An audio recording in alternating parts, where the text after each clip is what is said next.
a transform node, I think before, maybe. Let's see, and we can add them here and it should track. Alright, okay, so we have this merge node over here, yeah, and let's say I want to color correct this in Nuke. Always when you're using images that have an alpha, let's see, A, shortcut A. Okay, we have this alpha here, and whenever you're working with alpha images and you want to color correct them, it's very important that you know about pre-multiplication and unpremult. Just to be sure that everything works, you need to first unpremult your images. Then you're going to color correct them, and then you pre-mult them. This way you make sure that nothing goes wrong with the edges of your picture. Okay, everything stays correctly. If you don't do this, you will have black edges on your on the edges of your images, which you don't want. Alright, so unpremult, then you do color correction, then you premult. So in order to color correct this, we need to always match the black levels and the white points, white levels, and I found a good way to do that, and that is with the, let me see, the curve tool. You double click on that and you go to the curve tool here, and then you say go, and it's going to calculate the, oh sorry, I need to take this and put it here and go, and it's going to calculate the black point and the white point of your back plate, and it's going to specify a specific value which you can copy and paste them on your grade node. So then I go here to max luma pixels, sorry,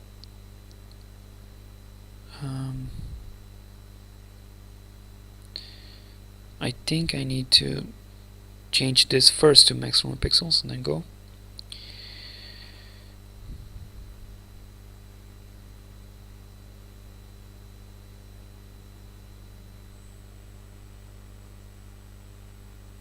Okay, now if you go to the max luma data, it will give you a white point and a black point, and in the grade node we have this black point and white point. If you click on this color here,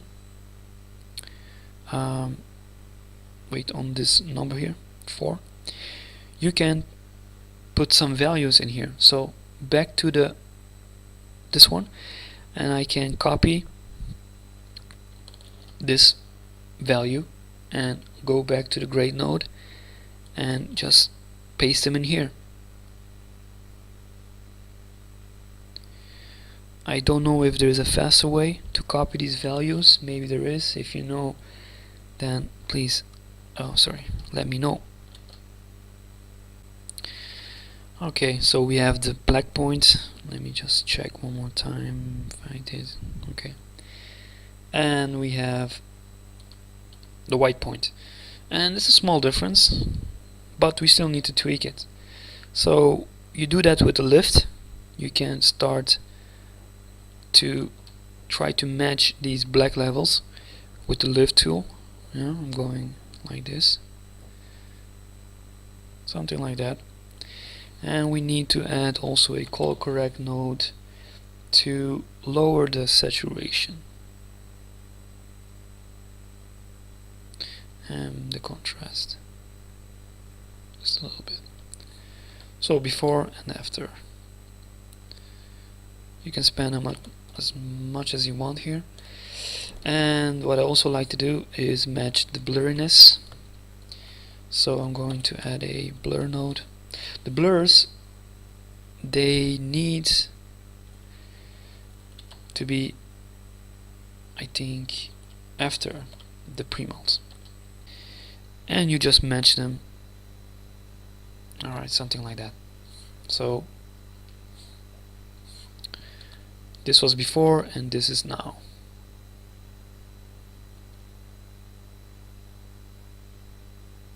A little bit of color. Alright, and now it should be moving along. Cool. And that is how I did the rest. I just, for example, in Photoshop, I have these instructions over here. Again, I just saved them out. Yeah, I saved them out. I went to Nuke and I tracked this area over here, and I did the same thing what I did over here. But that's basically it. You can also add a let me see if it's going to work. I don't know. A vector blur. Let me just see if it works. And this vector blur is going to give you a little bit of motion blur, and it's going to check if it's going to add some kind of motion blur to it. And this works normally ideal with if you have a velocity path rendered out from a package which you can then input in here. So okay, we have this backplate, we did our Luma pixel thing, we can even delete that, we tracked the footage and we merged this. On top of it we have the destruction of the house, which is over here. We unpremoled it, we graded it, we pre-malted it, we added a blur, and we transformed it to position, and we added the vector blur. Vector blur, be careful, it's very expensive. I mean, it can really be heavy. We use the corner print to link them to the data of the tracking data, and we have this composite. Okay, and this I did it everywhere. Alright, I went back to Photoshop, I continued the destruction on this house, I did the same techniques that I did over here, I saved them out, brought them into Nuke, and I did the same thing.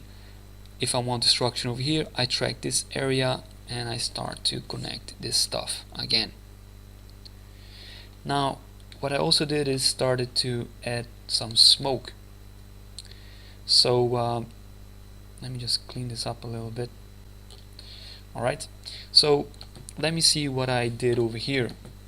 I have my destruction, I tracked the footage, and then I color corrected it. Here, as you can see, I did a mistake. I didn't use the unpremoled pre-mold thing that we did over there. Please do it. I blurred it. I even didn't use vector blur. If you want to use that, do that. It's better. Okay, then over here I have my smoke footage, which are here. It's the same plate, but using the time offset node I can specify a specific frame. So this one starts at frame 2, this one starts at 25, so you create variation from two of the same plates. I use a transform node. I'm going to put my viewer here, merge. As you can see, we have the destruction and then the smoke on top of it. This is my composite, and I copy this corner pin 2 times because I have 2 plates of smokes, and I connected them to the tracking data.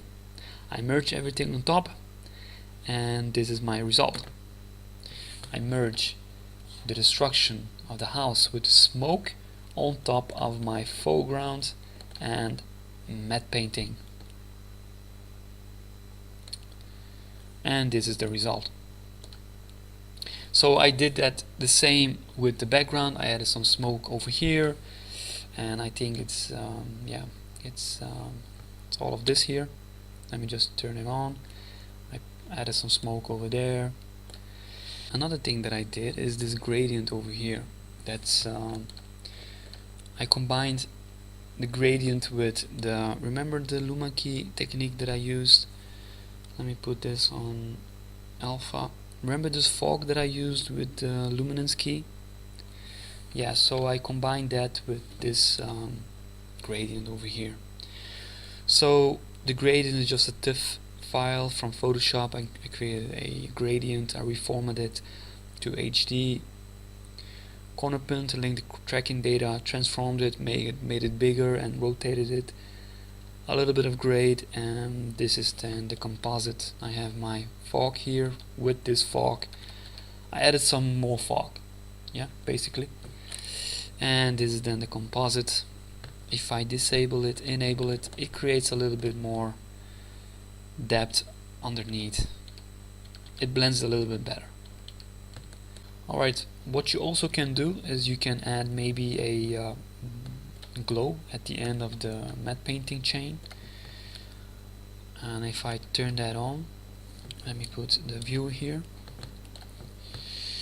Let me see, glow.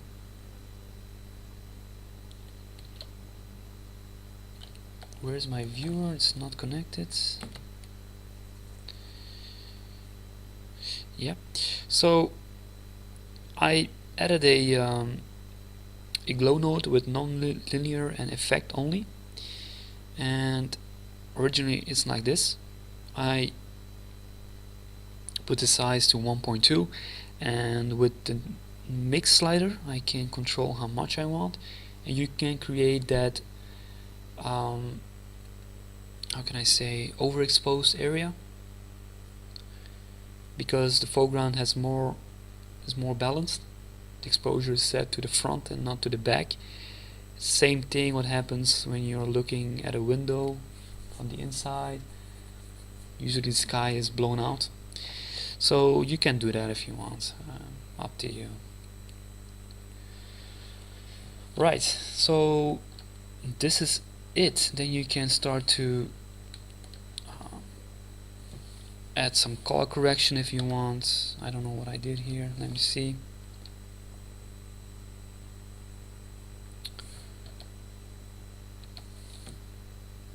Yeah, you can start to add a sharpen if you want, to sharpen the image a little bit. I reformat it to HD just in case everything is back to normal. I graded it, color corrected it, maybe a little bit too much saturation, maybe too much contrast. Let's lower that a little bit, something like that, and glow, very small glow.